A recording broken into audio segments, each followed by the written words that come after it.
안녕하세요. 젊은 정신과 의사들이 들려주는 솔직하고 은밀하고 자상한 정신건강과 마음 이야기 내부자들입니다. 자, 오늘 방송 본격적으로 시작하기 앞서서 저희 소개부터 간단히 드리고 시작할게요. 네, 안녕하세요. 윤희우입니다. 예, 그리고 저는 오동훈입니다. 오늘 좀 단촐하죠? 네. 오늘 이렇게 두 멤버가 오붓하게 방송을 진행해 볼 텐데요. 네, 이번 시간은 좀 단촐하게 진행을 해볼 텐데요. 이번 시간은 노담 노노, 내담 예스 시간입니다. 저희 방송 들어주시는 분들이라면 다 아시겠지만 저희가 보내주신 사연에 대해서 분석해보고 또 답을 드리는 그런 시간이죠. 오늘은 어떤 사연이 준비되어 있을지 윤희우 선생님 목소리로 들어보도록 하겠습니다. 안녕하세요. 내부자들의 팟캐스트 열심히 듣고 있는 40대 여성입니다. 저는 아이들을 키우면서 일도 하고 있는 워킹맘입니다. 몇 년 전에 금전적인 문제가 얽힌 시댁의 갈등과 배우자의 건강 문제로 정서적으로 매우 피로한 상태가 되었습니다. 하지만 배우자의 건강도 잘 회복되었고 저의 일도 열심히 하면서 인정도 받고 우울감이 온다 싶으면 명상이나 운동을 하면서 스스로 잘 극복하며 지내오던 중에 올해의 자녀 중에 한 명이 사춘기에 접어들면서 잦은 갈등이 생기고 강한 우울감이 저를 덮쳐오더라고요. 그런 감정이 아이와의 관계를 악화시키는 것 같아서 도움이 되는 걸 찾던 중에 심리 상담을 시작했습니다. 우연히 찾은 심리 상담소의 상담가가 하필 동네에 살고 있었고 그 사실을 두 번째 상담 때 상담가가 직접 밝히더라고요. 덧붙여 자신이 그 아파트 단지 내에서 몇 명의 사람들과 사소한 문제에 휘말려서 지금은 악의적인 소문으로 고통받고 있다면서 자기를 상담가로서 신뢰할 수 없다면 상담 치료가 제대로 이루어지지 않을 거라며 원하면 다른 상담가를 배정해 주겠다고 하더라고요. 저는 이미 첫 상담을 통해서 제가 힘든 부분을 대부분 얘기한 상태라 그 상담가가 많이 편해진 상태였고 스스로 자신의 치부일 수 있는 얘기를 직접 꺼내며 저의 성공적인 상담이 우선이라며 제 결정을 무조건 존중한다 이렇게 얘기하니까 오히려 신뢰가 가더라고요. 그래서 본래대로 상담을 진행하기로 했습니다. 두 번째 상담을 마치고 사는 동네가 같으니 태워주겠다며 호의를 보였고 이후에 같이 식사를 하자거나 차를 함께 마시자고 하더라고요. 직업 윤리에 어긋나긴 하지만 그래도 같은 동네고 서로 비슷한 상처를 안고 있으니 좋은 언니 동생으로 만날 수 있다면서 전화통화도 하고 각자의 자녀까지도 함께 만나는 일이 생길 정도로 가까워졌습니다. 우선 사회 정도까지 상담은 매우 만족스러웠습니다. 당장 몇 해 전 일뿐만 아니라 제 어린 시절 트라우마까지 끄집어낼 수 있었고 저에게는 많은 긍정적인 효과까지 생겼고 그 차이를 가족들까지도 느끼며 함께 응원해주기도 했고요. 그러다 보니 제가 좀 더 그 상담사의 말 하나하나에도 귀 기울이게 되었습니다. 그 상담사는 낮과 밤으로 문자나 카톡, 전화를 했고 저도 일하는 때가 아니면 마치 친한 친구를 대하듯 답도 해주었습니다.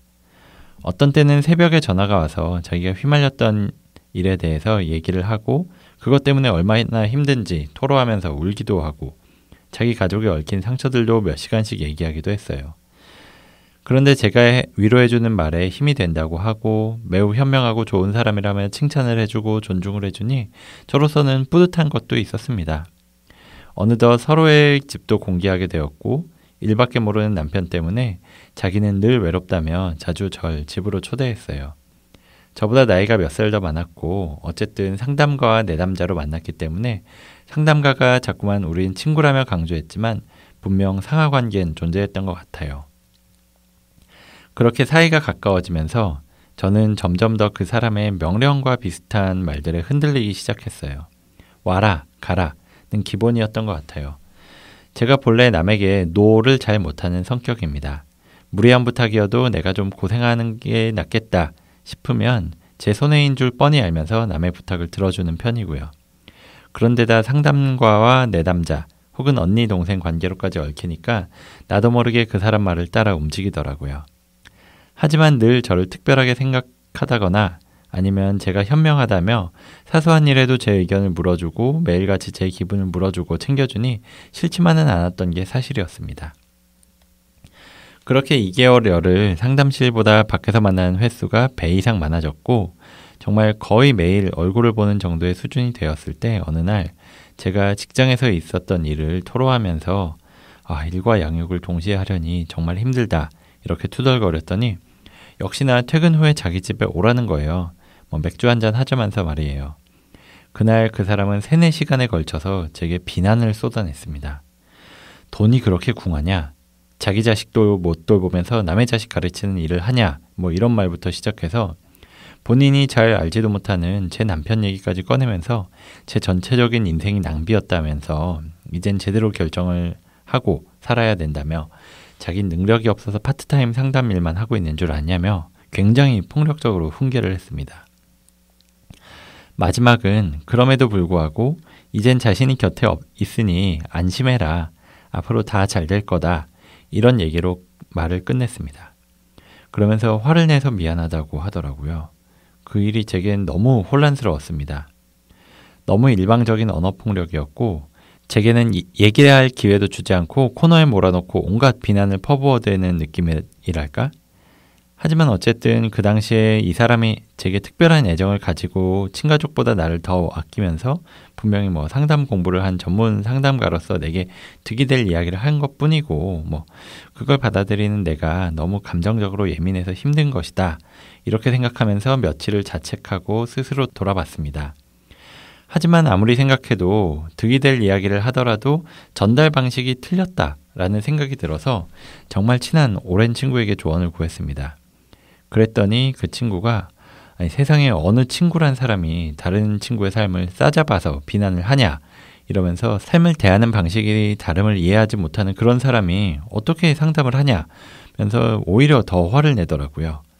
그래서 저는 용기를 냈습니다. 그 상담가가 늘 제 귀에 박히게 했던 것처럼 저를 너무 아끼는 친구이자 동생이라고 생각한다면 그 사람의 전달 방식이 저한테 상처가 된다라고 말을 해야 된다고 믿었어요. 그래야 더 오랫동안 기쁘게 만날 수 있는 거라고 순진하게 믿었죠. 그래서 해주신 말씀은 모두 감사하고 고마웠지만 내게 했던 대화의 방식이 너무 일방적이어서 소화하기 힘들었다. 이렇게 얘기하니까 날뛰더라고요. 막 눈물까지 흘리면서 난 진짜 아끼는 사람한테 원래 그래요. 누구 씨는 정말 친한 사람한테 아끼는 마음으로 이런 조언 안 해요? 이러면서 되려 제가 상처를 줬다면서 아무래도 제가 자신을 온전히 상담가로서 제 말만 들어주고 응원해 주기를 바라는 것 같다면서 그래서 좋은 의도로 한 얘기를 삐딱하게 듣는다면서 저보고 이젠 친구를 하지 말자는 거예요. 처음엔 받아들이기 힘들었고 제가 괜한 부스러움을 만들었나 또 자책의 시간을 좀 보냈습니다.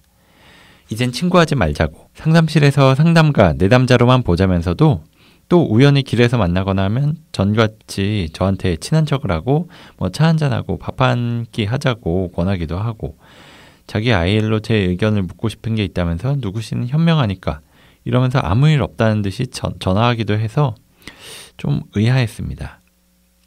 이후에 조금 시간이 지났을 때 저희 관계야 그렇지만 그 상담가와 제 자녀가 또래다 보니 이미 친구가 돼버린 아이들 관계는 지켜주자 그러길래 아이들끼리는 평소와 같이 친구로 만나게 두었습니다. 그 와중에 저희 아이가 늘 그 상담가나 그 집 아이는 소리를 지르거나 화내는 게 잦다고 몇 번 이야기를 하더라고요. 그러고 보니 그 사람은 제가 있는데도 불구하고 본인은 남편이나 아이에게 소리를 지르거나 자기 뜻대로 되지 않으면 제가 다 무한하게 면박을 주는 걸 자주 봤습니다. 그럴 때마다 그 사람은 웃음 표정을 짓거나 하면서 자기의 행동을 짓궂은 장난처럼 치부했고 저 역시 그런가 보다 하고 말았거든요. 그 계기로 되돌아보니 저와 그 상담가의 관계의 방식이 얼마나 일방적이었는지 다시 깨달았습니다. 예를 들어 같이 식사를 하게 되면 표면적으로는 제게 메뉴 결정권을 주지만 제가 얘기하는 메뉴는 뭐 이런저런 핑계를 대고 결국 자신이 먹고 싶은 걸 결정해버린다든지 제가 출근을 몇 시간 남겨둔 시점에 전화가 와서 나오라더니 차를 태워서 왕복 2시간 거리의 인근 도시로 데려가면서 자기 기분이 너무 안 좋아서 기분 전환 겸 꼭 나와 함께 가고 싶었다라면서 제 의사 없이 일을 저지르는 경우도 있었거든요. 그러던 얼마 후에 일이 터졌습니다. 자기 가족이 놀러 가는데 제 아이를 데리고 가고 싶다고 오래전에 약속을 했던 거라 좀 찜찜했지만 보낼 수밖에 없었거든요. 그 가족만 가는 게 아니고 다른 사람들도 가는 것이라고 해서 믿고 보냈습니다. 1박을 하고 다음날 오전에 돌아오기로 했는데 약속 시간보다 귀가가 늦어질 거라고 연락이 와서 그날 저희 가족이 계획했던 일이 좀 틀어졌어요. 그래서 저희가 다른 계획이 있다고 우리 아빠가 직접 가서 픽업을 하겠다라고 했더니 굉장히 불쾌하길래 어이없었지만 그럼 그렇게 하라고 했다가 아이 아빠와 다시 일정을 조정했습니다. 근데 또 5분도 안 돼서 전화가 와서는 도대체 그 계획이란 게 뭐냐면서 따지고 왜 이런 작은 일도 쉽게 결정을 못 내려서 이렇게 해야 되며 버럭 화를 내더라고요. 결국 저희 아이는 가던 중에 우리 남편에게 인계를 했고 그렇게 일단락이 되었습니다. 아무튼 그 일로 상담도 물론이고 그 상담가라는 사람과 사적인 관계도 완전히 끝이 나버렸습니다. 누군가가 저보고 그런 일이 가스라이팅이라고 하더라고요. 나중에 관련 책을 찾아보니 들어맞는 부분도 맞았고요. 그 사람의 행동 패턴이 감정 조종자와 매우 유사하다는 것도 알게 되었습니다. 아주 잠시지만 이 나이 먹도록 사람 볼 줄 몰라서 그런 사람에게 휘둘렸나 싶어 자책하기도 했고 그 사람이 내게 했던 행동들에 대해서 수치심이 들고 심지어 상담가라고 믿고 나의 상처들을 내뱉은 걸 떠올리면 정말 토가 나올 것 같은 심정이었어요. 어쨌든 그 시기가 지나고 다시 명상도 하고 일에 열심히 몰두하면서 그리고 제 배우자와 아이들의 격려와 응원 속에서 잘 잊고 지낸 지 몇 달이 지났습니다. 최근에 우연히 그 상담사가 우리 동네에 아는 엄마와 가까워진 걸 알게 됐습니다. 근데 그 사람이 새롭게 가까이 지낸 사람은 저를 통해서 알게 된 사람이었고 몇 번 지나가는 말로 그 상담가가 제게는 그 엄마는 어떤 사람이냐 이렇게 물어봐서 그분이 최근에 암투병을 했고 이젠 호전되었다라든지 매우 착하고 순수한 분이다 이렇게 얘기했던 적이 있었어요. 만일 그 상담가가 습관적으로 가스라이팅을 했었고 그 감정조종자가 맞다면 이분도 제게 당했던 것처럼 같은 일을 당하지 않을까 그런 생각이 들었습니다. 그래서 그 사람이 타깃이 되는데 제 책임이 있는 거 아닌가 이런 걱정도 됐고요. 그분은 우리 동네에 이사 오자마자 암상고를 받고 2년 정도 투병하느라 다른 지역에서 지내다 다시 가족의 품으로 돌아온 지 1년이 채 되지 않아서 친구도 많지 않고 또 투병 과정을 겪은 분이라 상담가라고 접근해오는 그 사람에 대해서 저처럼 너무 쉽게 당하는 게 아닌가 싶기도 해요. 물론 제가 나설 부분도 아니고 또 그렇다고 해서 어떤 액션을 취할 계획도 없지만 좀 걱정이 많이 됩니다. 우선 제가 당한 게 가스라이팅이 맞는지요? 예, 굉장히 긴 사연이었는데요. 여기 담겨있는 내용도 가볍지가 않고 네. 저 참 들으면서 마음이 무거웠는데 윤희우 선생님은 이 사연 읽으시면서 좀 어떤 생각이 드셨나요? 네. 진짜 긴 사연 보내주셨는데 중간을 좀 줄이긴 했지만 그래도 꼭 필요한 이야기들이어서 잘라내기가 쉽지 않았었던 것 같아요. 맞아요. 그만큼 많이 생각하고 고민하고 괴로우셨던 마음을 담아주신 것 같아서 그 마음이 진짜 공감이 됐고요. 특히나 내가 마음이 힘들어서 받은 상담인데 그 상담가로부터 이렇게 조종당했다라고 느끼면 얼마나 그 마음의 상처가 컸을지 그런 생각이 들어서 정말 마음이 무거워졌던 것 같습니다. 네, 맞습니다. 이 상담사에게 내 마음을 털어놓고 의지하며 도움받는 것, 이것도 사실 큰 용기를 필요로 하는 거잖아요. 그렇죠. 예, 이렇게 하시는 것까지는 굉장히 좋았는데 그 이후로 안타깝지만 좀 나쁜 경험을 하셨던 것 같고 그 과정에서 또 아이까지 이 사람과 얽히면서 정말 많이 힘드셨을 것 같다는 생각이 듭니다. 예. 저희도 아이 키우는 부모의 입장에서 이 같이 어울리는 아이의 어머니가 무서운 사람이라는 생각이 들면은 혹시 또 어떤 해코지를 하지 않을까 하는 마음에 밀어내기도 쉽지 않았을 것 같은데 참 여러모로 많이 괴로우셨을 것 같아요. 그나마 다행인 점은 지금은 이제 명상도 하고 일도 하고 가족들 응원도 받으면서 이제 극복을 해나가려고 하신다는 점인데요. 자, 이제 본격적으로 사연에 대해서 분석을 해볼 텐데 이 사연자분께서 가스라이팅이라는 말을 사연 중간에 사용해 주셨어요. 예, 아마 이 말 생소하신 분들도 계실 수 있을 것 같아서 이게 무슨 뜻인지부터 이야기를 좀 해봐야 될 것 같습니다. 네, 이 가스라이팅이라는 단어는 상황을 조작을 해서 타인의 마음에 스스로에 대한 의심을 불러일으켜서 현실감과 판단력을 잃게 만듦으로써 그 사람을 정신적으로 황폐화시키고 또 그 사람에게 지배력을 행사해서 결국 그 사람을 파국으로 몰아가는 걸 의미하는 심리학 용어예요. 주로 친밀한 관계에서 이루어진다고 하고요.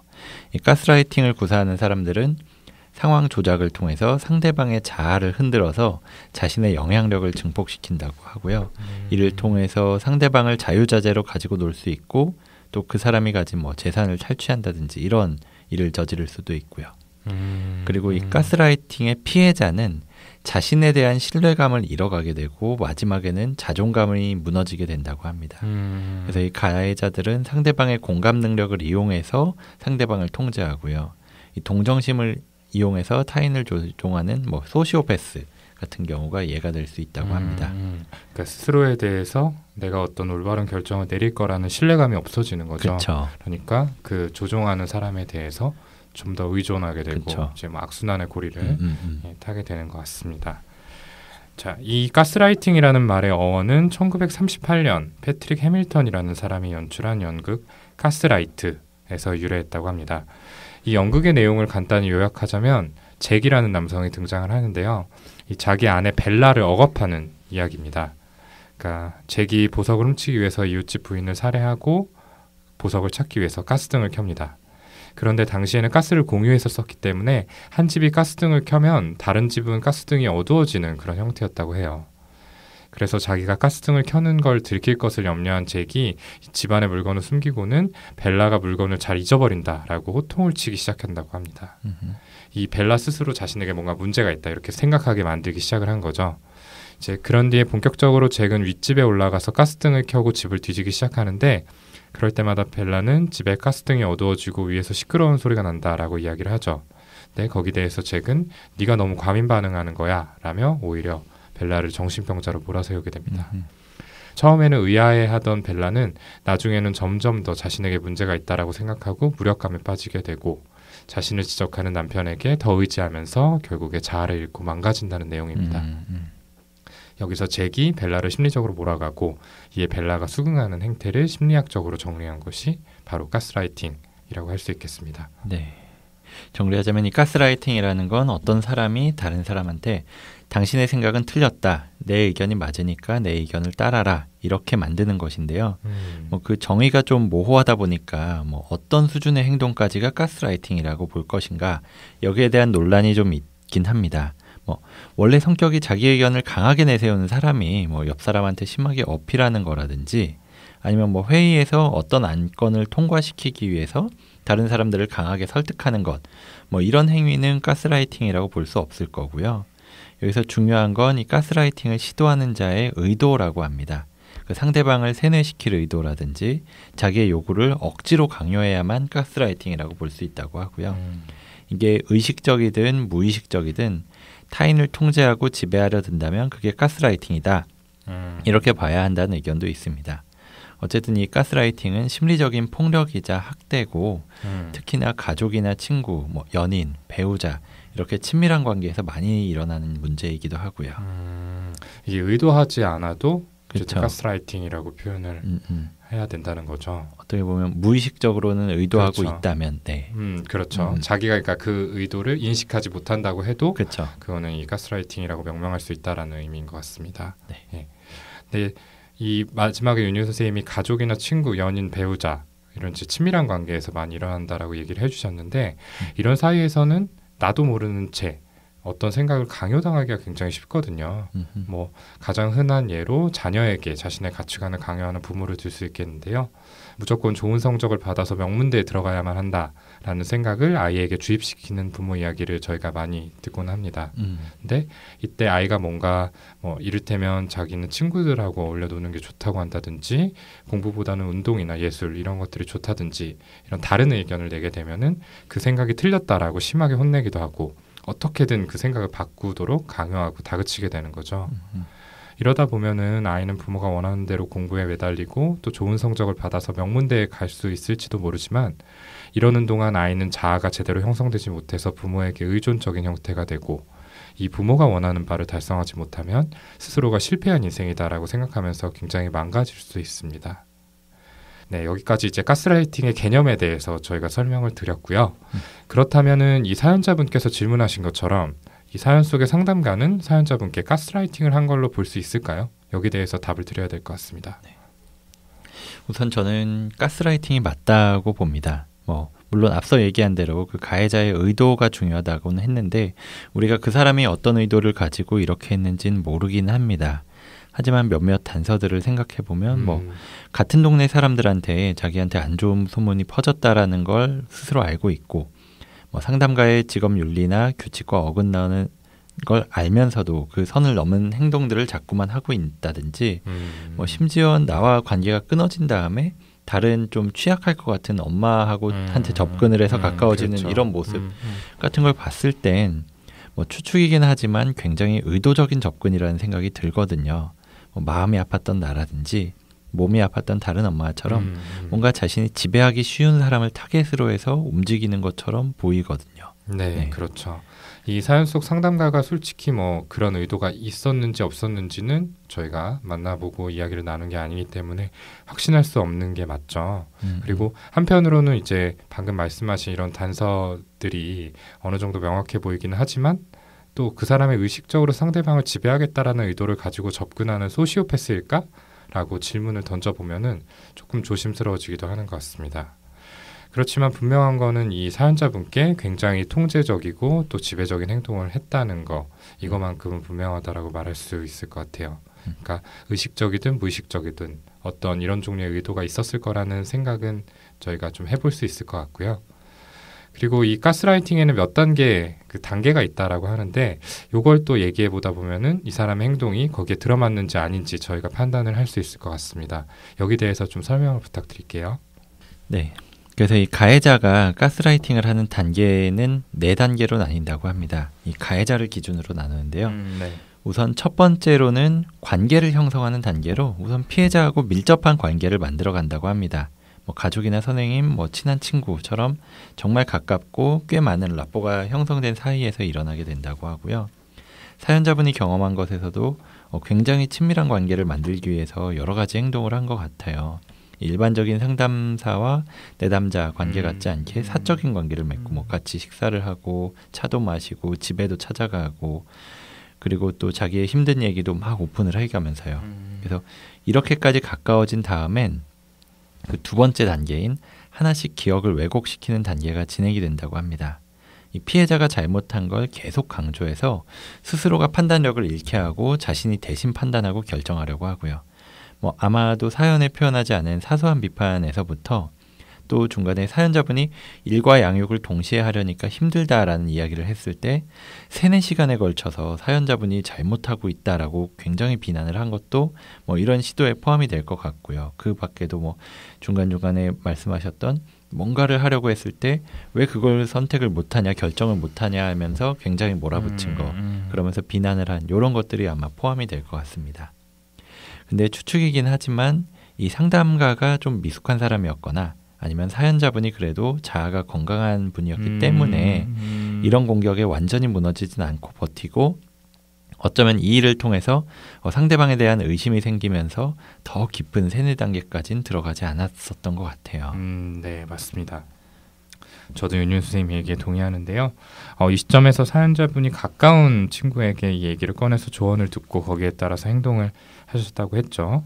예, 그리고 또 스스로에 대한 믿음이 그래도 있었기 때문에 여기에 더 빠져들지 않을 수 있었다라고 생각을 합니다. 근데 여기에서 만약 무너졌다면 그 다음 가스라이팅의 3번째 단계인 미니마이징 단계로 진행이 되었을 겁니다. 이 단계에서는 가해자가 피해자에게 당신 주변 사람들이 너를 얼마나 아냐, 내가 더 잘 알지 라고 반복적으로 이야기를 하면서 다른 사람들의 말을 무시하고 자기 자신에게만 의지를 하도록 만드는 거죠. 이 단계에서는 주변 사람들도 피해자가 전과 다르게 이상해졌다, 논리적이지 않다 이런 것들을 느낄 수 있다고 하는데 이때부터는 피해자는 다른 사람들의 의견을 듣지 못하는 실질적으로 고립되어 버린 그런 상태가 되는 겁니다. 이렇게까지 되면은 그 다음 4번째 단계인 무시 단계로 넘어가는데요. 여기서는 가해자가 피해자를 이상한 사람으로 몰아가기 시작을 하는 거죠. 가해자를 조금만 의심하는 말을 해도 지나치게 예민한 사람으로 몰아갑니다. 이 단계에서는 가해자는 피해자의 기억력이나 판단력 그리고 감정 이런 것들을 잘못되었다라고 레이블링을 하기 시작을 하고요. 실제로 자아 기능이나 판단력이 약해진 피해자는 이 말을 그대로 믿고 따르면서 통제당하게 되는 그런 결과를 낳게 됩니다. 네. 그래서 이렇게까지 빠져들어가면 사실 내 생각이 옳은지 틀렸는지 구분을 할 수도 없고 다른 사람들의 말도 들리지 않는다고 합니다. 그래서 뭐 거기서 구제 내기가 쉬운 일은 아니지만 그래도 혹시라도 지금 내가 누군가의 관계에서 이렇게 가스라이팅 당하는 게 아닌가 뭐 이런 생각이 든다면 아니면 주변 사람들 중에 누군가가 그런 걸 당하고 있는 것 같다라고 한다면 지금 말씀드릴 몇 가지 질문들을 한번 생각해 보시고 거기에 얼마나 해당하는 것 같은지를 한번 고민을 해보시면 좋을 것 같습니다. 그 질문들을 말씀드릴 텐데요. 평소에 내가 한 말을 자꾸 되새기고 후회하며 자책을 한다. 내가 너무 예민한가라며 하루에도 몇 번씩 자문을 한다. 가끔 지나치게 혼란스럽고 미쳐가고 있다는 생각이 든다. 나는 늘 상대방에게 사과를 한다. 내 삶은 충분히 축복받은 부분이 많은데 왜 더 행복하지 않은지 이해가 안 된다. 친구들한테 내 파트너의 이상 행동을 계속해서 변명을 한다. 파트너에게 더 이상 변명하고 설명하기 싫어서 말하지 않고 숨기는 일이 많다. 무언가 심각하게 잘못됐다는 걸 알지만 스스로 무엇이 잘못됐는지 콕 집어서 말하기가 어렵다. 파트너가 나를 무시하고 현실을 왜곡하는 걸 피하려고 거짓말을 하기 시작했다. 간단한 결정조차 스스로 하기 힘들다. 예전에 나는 완전히 다른 사람인 것 같다. 그를 만나기 전에 나는 분명 지금보다 자신감 있고 즐겁고 편안했다. 미래에 대한 희망이 없고 뭘 해도 기쁘지 않다. 뭘 해내도 제대로 해낼 수 없는 쓸모없는 사람 같다. 나는 내가 이 정도면 충분히 괜찮은 사람인지 잘 모르겠다. 이 질문들은 가스라이팅이라는 용어를 처음 정의한 로빈스턴 박사가 이야기한 거로 몇 개 이상이면 가스라이팅이 맞다 이렇게 정해진 기준은 없지만 주변 사람들이 당신의 파트너, 뭐 친구라든지 연인, 직장 동료 같은 사람이 당신을 조종하고 무능력하다며 심리적으로 짓밟고 있다라고 얘기하는데도 그걸 무시하고 모르는 척하고 있다면 그 정도가 좀 심한 수준이라고 봐야 한다고 합니다. 이때는 이제 명확해지게 된 거죠. 그쵸. 아까 말한 미니마이징 단계에 이미 접어들었다라고 할 수 있을 것 같고요. 네. 그러면 마지막으로 내가 지금 가스라이팅을 당하고 있는 상태다라고 한다면 어떻게 해야 할지 여기에 대해서 이야기를 해볼게요. 어떻게 보면 가스라이팅을 막는 방법이라고도 할 수 있을 것 같은데 첫 번째 원칙은 스스로의 자존감을 키워야 된다라는 겁니다. 저희가 최근에 자존감에 대해서 유튜브에서 다룬 바가 있고 아마 또 많은 분들이 봐주셨을 거라고 생각을 하는데요. 거기에 좀 자세하게 나와 있지만 자존감을 키우는 방법은 뭐 특별히 대단한 것들은 아닙니다. 일상생활에서 뭐 작은 목표를 세워서 꾸준하게 실천하는 경험을 하는 것, 그것만큼 효과적인 방법은 없다라고 하고요. 또 워낙에 이렇게 자존감이 낮은 분들의 경우에는 잘못한 부분에 집중하기가 쉬운데 하루에 아주 소소한 것 한 가지라도 자기가 잘한 일을 찾아내서 칭찬해주는 뭐 칭찬 일기를 쓰는 것이라든지 아니면 자기 자신을 위한 소소한 소비를 하루에 하나씩 하는 뭐 방법 여러 가지가 있어요. 거기에 대해서는 영상에서 또 자세히 다룬 바 있으니까 혹시 아직 안 본 분들이라면 또 참고해 주시면 좋을 것 같고요. 그리고 이 자신이 틀릴 수 있다라는 것을 인정하면서 옳고 그름을 가해자가 없는 곳에서 확인해보는 이런 습관도 필요할 것 같습니다. 그 가스라이팅은 피해자가 옳고 그름의 판단 능력을 가지고 있다는 것부터 부정을 하게 되잖아요. 그러니까 내 스스로가 옳고 그름을 끊임없이 판단하는 일종의 습관, 연습 이런 것들을 하는 것이 중요하겠습니다. 그리고 가해자의 전략을 이해하고 나를 도와줄 조력자를 찾아야 된다라는 거죠.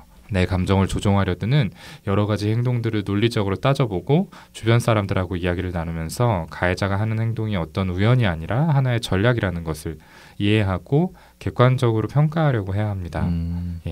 이 사연자분께서는 남편과 친구분이 그 역할을 해주신 것 같은데 이렇게 믿을 수 있는 또 다른 가까운 사람에게 자꾸 물어보고 객관적인 시야를 가지려고 해야 되는 거죠. 근데 제일 중요한 건 어쨌든 귀를 여는 것 같아요. 그렇죠. 상당히 많은 분들이 그러니까 이런 경험을 하는 분들 중에서 많은 분들이 실제로 이렇게 얘기를 해주는 사람이 있음에도 불구하고 그거를 무시하거나 귀를 기울이지 않음으로써 벗어날 기회를 날리는 그런 결과를 낳게 되니까요. 항상 좀 귀를 열고 주변 사람들이 괜한 이유로 얘기를 하는 건 아니다 이런 생각을 좀 해주셨으면 좋겠습니다. 네. 그 다음으로 중요한 거는 싸우지 않고 회피하는 것이 중요하다고 합니다. 뭐 이미 나를 가스라이팅할 만큼 상대방은 그 상대방의 생각이나 감정을 다루는데 능숙한 사람이다 보니까 이 상대방이 잘못한 거다. 이걸 증명하려고 말다툼을 해봤자 뭐 도움이 되지도 않고 오히려 휘말리기가 쉽다고 그래요. 그래서 나한테 어떤 제안을 하더라도 뭐 알았다라고 대답하면서 그냥 좋게 넘기려고 하면 안 되고 그냥 생각해 볼게 정도로 뭐 긍정이나 부정의 뉘앙스가 없는 대답으로 일단 어물쩍 넘어가고 그 다음에는 만남 자체를 피하려고 하는 게 좋다고 해요. 뭐 그냥 넘어가듯이 알았다라고 한 것만 가지고도 나중에 분명히 네가 알았다라고 하지 않았냐라고 다그치면서 내가 뭔가 잘못했다라는 점을 계속 심으려고 하는 그 패턴이 또 반복이 된다 그러거든요. 알겠다나 뭐 아니다. 어느 쪽이든 그런 패턴이 전개될 수가 있겠네요. 그렇죠. 그렇게 될 테니까 그걸 아예 피하고 논쟁을 해봤자 내가 점점 공격을 당하기 뻔하니까 차라리 아예 피해버리는 게 제일 좋다고 그래요. 그리고 이 가스라이팅이 이렇게 피할 수 있는 상황도 있지만 그렇지 않은 상황도 있긴 있어요. 뭐 예를 들어서 직장 상사라든지 뭐 가족이라든지 뭐 그런 경우도 궁극적으로는 피하는 게 더 좋긴 하겠지만요. 그래서 다른 방법도 생각해둬야 되는데요. 뭐 논리적으로 생각하는 방법이 여기 해당한다고 합니다. 이 상대방의 말이 좀 수상하다 싶으면 스스로 판단을 해서 대처를 해야 된다고 하고요. 앞에서 말한 대로 적당히 대응을 하면서 상황을 넘기기만 할 게 아니라 내가 판단했을 때 확실히 상대방의 말이 틀렸음을 인지했을 땐 정확하게 아니다라고 이야기를 할 수 있어야 된다고 합니다. 이 사연자분도 뭐 친구하고 대화를 해보고 여러 가지 고민을 해보고 결정했다고 했지만 아무튼 이 사람이 나한테 대하는 게 너무 공격적이다. 내가 받아들일 수 없다. 이거를 깨닫고 분명하게 아니다라고 당신이 방법이 틀렸다라고 얘기를 했다고 하셨잖아요. 물론 그 다음에 굉장히 싸우고 나를 비난했다고 했지만 결국 그걸 계기로 이 두 분의 관계가 틀어져서 빠져나올 수 있었던 그렇죠. 거라고 생각이 들거든요. 그래요. 한편으로 이제 들으면서 생각이 든 건데 무엇보다 또 중요한 게 조력자를 만드는 것이라는 생각이 들어요. 그렇죠. 네. 그러니까 아까도 얘기했지만 이 가스라이팅을 당하고 있는 상태, 어느 정도 진행이 된 상태에는 이미 자아 기능이 약해져 있기 때문에 혼자서 뭔가를 계획해서 실행에 옮기는 더군다나 나를 그동안 계속 이렇게 옥죄어오던 그 사람한테 반기를 드는 일이 쉽지 않을 것 같아요. 그러니까 현실적으로는 아까 윤윤수 선생님이 얘기한 것처럼 그 사람 앞에서는 뭔가 긍정도 부정도 아닌 애매한 대답으로 일단은 상황을 피한 다음에 가까운 사람한테 도움을 청해서 판단에 있어서 어떤 도움을 주기를 그렇게 좀 바라보는 게 좋지 않을까라는 생각이 들어요. 맞아요.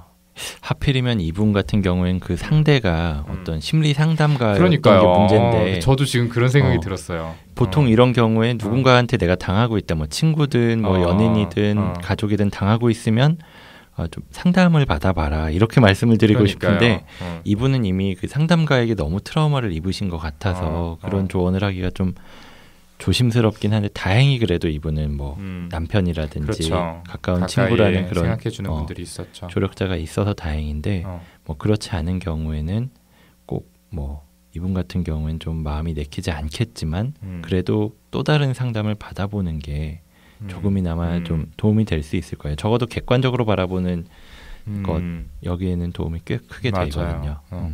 그러고 보면 참 이 상담사는 나쁜 사람이에요. 그렇죠. 네. 본인 스스로가 뭐 직업윤리에 벗어난다라고 말을 하면서 그렇게 접근한 것 자체가 너무 좀 그랬었던 것 같아요. 맞아요.